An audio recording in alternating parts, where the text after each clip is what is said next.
So hello guys, இன்னைக்கு தான் வந்து பாத்தீங்கன்னா day 5 of being successful person. So இன்னைக்கு டே 5னால நம்ம போனை ரொட்டேட் பண்ணிப்போமா?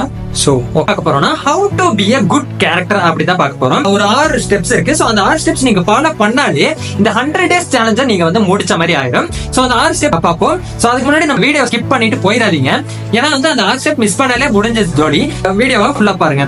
ஸோ ஃபர்ஸ்ட் ஸ்டெப் என்னன்னா, ஒருத்தங்க உங்க மேல ஒரு ட்ரஸ்ட் வச்சிருந்தாங்கன்னா அந்த ட்ரஸ்ட்டை வந்து நீங்க வந்து காப்பாற்றணும். ஒருத்தங்க வந்து உங்க மேல நம்பிக்கை வச்சு அது சொல்றாங்கன்னா சோ அந்த நம்பிக்கை வந்து நீங்க காப்பாத்துறது முதல் விஷயமா இருக்கும். ஓகே, செகண்ட் விஷயம் என்னது அப்படின்னு நீங்க கேட்டீங்கன்னா, பி அ குட் லிசனர். ஒருத்தங்க வந்து உங்ககிட்ட வந்து ஏதாவது சொல்றாங்கன்னா காது கொடுத்து கேளுங்க அப்படின்னு வந்து சொல்ல வராங்க.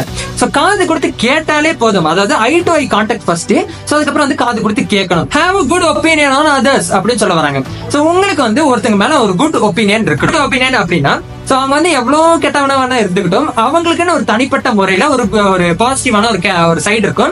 சோ அந்த சைடை நீங்க வச்சுட்டு அவங்க கூட போய் பேசணும். So have a good opinion. அவன் அப்படி அவன் இப்படி அவன் பொறுக்கி அப்படி இல்ல.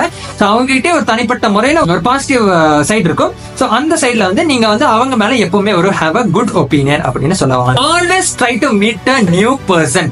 எதுக்கு அவங்க வந்து try to meet a new person அப்படின்னு சொல்றாங்கன்னா, சோ எல்லாத்துக்கிட்டே வந்து பாத்தீங்கன்னா ஒரு பாசிட்டிவான ஒரு சைடு இருக்கும், நெகட்டிவான ஒரு சைடு இருக்கும். சோ நீங்க வந்து ஒரு புதுசா வந்து நீங்க வந்து ஒருத்தங்களை மீட் பண்றீங்கன்னா, சோ ஒருத்தங்கிட்ட அந்த பாசிட்டிவ் மைண்ட் செட்டை நீங்க எடுத்துட்டு நெகட்டிவ் மைண்ட் செட் இருக்கிறவங்க கிட்ட இந்த மாதிரியும் வந்து நெகட்டிவான பீப்புள்ஸ் இருக்காங்க அப்படின்னு you will be having a opinion. So இவங்க கிட்ட வந்து இந்த குட் கேரக்டர் நம்ம எடுத்துக்கிட்டு ஒரு நெகட்டிவ் கேரக்டர் இந்த மாதிரி வந்து நெகட்டிவா இருப்பாங்களா அப்படின்னு உங்களுக்கு புரிஞ்சிருக்கும்னு நினைக்கிறேன். Try to meet a new peoples everywhere. எங்க போனாலும் வந்து பாத்தீங்கன்னா யாராவது ஃப்ரெண்ட புடிங்க அப்படின்னு நான் வந்து சொல்ல வரேன். So try to be a positive mind set. So உங்க மைண்ட் செட் ஆல்ரெடி நான் வீடியோ போட்டிருக்கேன். So your mind set should be always positive. எப்படி அப்படின்னா, இப்ப வந்து ஒருத்தங்க வந்து உங்ககிட்ட பேசுறாங்கன்னா அவங்களை வந்து டிமோட்டிவேட் பண்ணாம பேசினாலே போதும். அவங்களுக்கு வந்து தெரியும் நீங்க வந்து ஒரு positive mind set, positive character தான் அப்படின்ட்டு. டிமோட்டிவேட்னா எப்படி ப்ரோ அப்படின்னு கேட்டீங்கன்னா, இப்ப கஷ்டப்பட்டு நான் வந்து ஒரு வீடியோ எடுக்கிறேன்னா சோ கமெண்ட் செக்ஷன்ல என்ன கழுவி ஊத்தாம ஒரு பாசிட்டிவான ஒரு கமெண்ட் கொடுத்தீங்கன்னா எனக்கு வந்து ஒரு என்கரேஜ்மெண்டா இருக்கும். சோ எனக்கு வந்து இன்னும் கொஞ்சம் வீடியோ போட எனக்கு வந்து உதவும். So don't demotivate others. இது வரைக்கும் எனக்கு பேட் கமெண்ட் வந்தது இல்ல. சோ ஃபார் எக்ஸாம்பிளுக்கு நான் சொல்றேன், always try to help others to grow. So மத்தவங்களை வந்து வளர வைங்க அப்படின்னு சொல்றாங்க. எப்படி ப்ரோ சாப்பாடு போட்டா அப்படின்னு கேட்பீங்க. அப்படி இல்ல.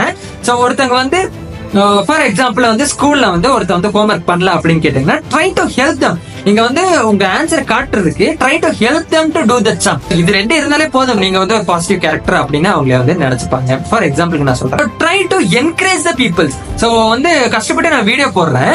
சோ ஒரு என்கரேஜ்மெண்டா நீங்க வந்து ஒரு லைக், ஷேர் அண்ட் கமெண்ட் கொடுத்தீங்கனாலே எனக்கு வந்து ஒரு என்கரேஜ்மெண்டா இருக்கும். நான் அடுத்தடுத்து வீடியோ நான் போடுவேன். சோ இது வந்து ஒரு எக்ஸாம்பிளுக்கு கைஸ், மறக்காம நம்ம சேனலை சப்ஸ்கிரைப் பண்ணுங்க. So try to encourage others. So அவங்க வந்து என்ன சின்ன விஷயம் செஞ்சிருந்தாலும், சோ ஃபார் எக்ஸாம்பிளுக்கு வந்து உங்க அம்மா வந்து சமைக்கிறாங்க. சோ நீங்க வந்து ஒரு சின்னதா அம்மா எனக்கு சமையல் வந்து செம்ம டேஸ்டா இருக்கு அப்படின்னு சொன்னாலே போதும், அவங்களுக்கு வந்து ஒரு பெரிய விஷயம் பேசாது. சோ ட்ரை டு என்கரேஜ் அது. So make a good impression. இப்ப யாராவது வந்து உங்ககிட்ட வந்து பேசுறாங்கன்னா, என்ன மாதிரி மாஸ்க் போட்டிருக்க மாட்டீங்க யாராவது பேசும்போது. சோ யாராவது வந்து உங்ககிட்ட பேசுறாங்கன்னா keep a cute smile அப்படின்னு சொல்றாங்க. நான் மாஸ்குள்ள ஸ்மைல் பண்ணி தான் இருக்கேன், உங்களுக்கு தெரிய மாட்டேங்குது வெளியில. So keep a cute smile வச்சுட்டு பேசினாலே போதும். சோ மத்தவங்களுக்கு தெரியும் ஓகே இவர் ஒரு குட் கேரக்டர், ஒரு குட் பர்சன் தான் அப்படின்னு.